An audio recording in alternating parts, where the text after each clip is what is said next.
بسم اللہ الرحمن الرحیم۔ حیات الصحابہ۔ الحمد للہ وکفا وسلام علی عبادہ الذین اصطفیٰ۔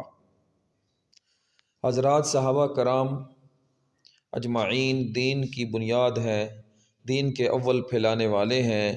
انہوں نے حضور اقدس صلی اللہ علیہ وآلہ وسلم سے دین حاصل کیا اور ہم لوگوں تک پہنچایا۔ یہ وہ مبارک جماعت ہے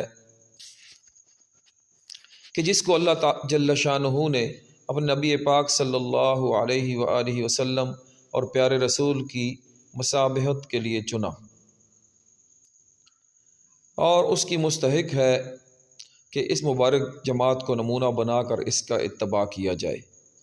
حضرت عبداللہ بن مسعود رضی اللہ عنہ بیان فرمایا کرتے تھے، جسے دین کی راہ اختیار کرنی ہے تو ان کی راہ اختیار کرے جو اس دنیا سے گزر چکے ہیں، اور وہ حضرت محمد صلی اللہ علیہ وسلم کے صحابہ ہیں، جو اس امت کا افضل ترین طبقہ ہے۔ قلوب ان کے پاک تھے، علم ان کا گہرا تھا، تکلف اور تصنع ان میں کل عدم تھا، تو اللہ جل شانہ نے انہیں اپنے نبی کی صحبت اور دین کی اشاعت کے لیے چنا۔ اس لیے ان کی فضیلت اور برگزیدگی کو پہچانو، ان کے نقش قدم پر چلو اور طاقت بھر ان کے اخلاق اور ان کی سیرتوں کو مضبوط پکڑو، اس لیے کہ وہی ہدایت کے راستے پر تھے۔ مشکات۔ جناب نبی کریم صلی اللہ علیہ وسلم کی پاک زندگی کو پہچاننے کے لیے حضرات صحابہ ہی کی زندگی معیار ہو سکتی ہے، کیونکہ یہی وہ مقدس جماعت ہے جس نے براہ راست مشکات نبوت سے استفادہ کیا اور اس پر آفتاب نبوت کی شعائیں بلا کسی حائل و حجاب کے بلا واسطہ پڑی۔ ان میں جو ایمان کی حرارت اور نورانی کیفیت تھی وہ بعد والوں کو میسر آنا ممکن نہ تھی۔ اس لیے قرآن حکیم نے من حیث الجماعت اگر کسی پوری کے پوری جماعت کی تقدیس کی ہے تو وہ حضرات صحابہ کرام ہی کی جماعت ہے، اس لیے کہ اس کو مجموعی طور پر راضی و مرضی، راشد و مرشد فرمایا ہے۔ اسی لیے استمرار کے ساتھ امت مسلمہ کا یہ اجتماعی عقیدہ ہے۔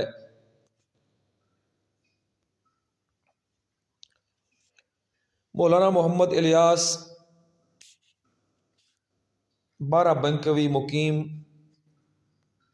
بنگلہ والی مسجد بستی حضرت نظام الدین دہلی کی اشاعت کے بعد مؤخر ذکر کو اساس بنا کر ترجمہ کی تکمیل کی، اور ترجمہ میں سادہ اور عام فہم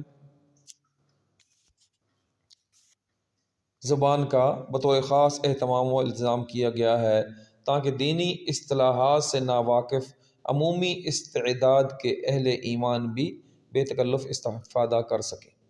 اللہ تبارک و تعالی اس ترجمہ کو قبول فرما کر امت مسلمہ کے لیے مفید بنائے، اور حضور اکرم صلی اللہ علیہ وسلم والی عالی محنت پر امت کے پڑھ جانے اور عملاً حضرات صحابہ کرام والی زندگی اختیار کرنے کے لیے اس کتاب کو ذریعہ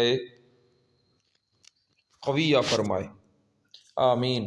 مترجم، معاونین ترجمہ اور کتابت و طباعت میں اعانت کرنے والے تمام حضرات کے لیے دعائے خیر کی درخواست ہے۔ محمد احسان الحق، مدرسہ عربیہ رائے وینڈ لاہور، 5 رجب 1412 ہجری بمطابق 11 جنوری 1992۔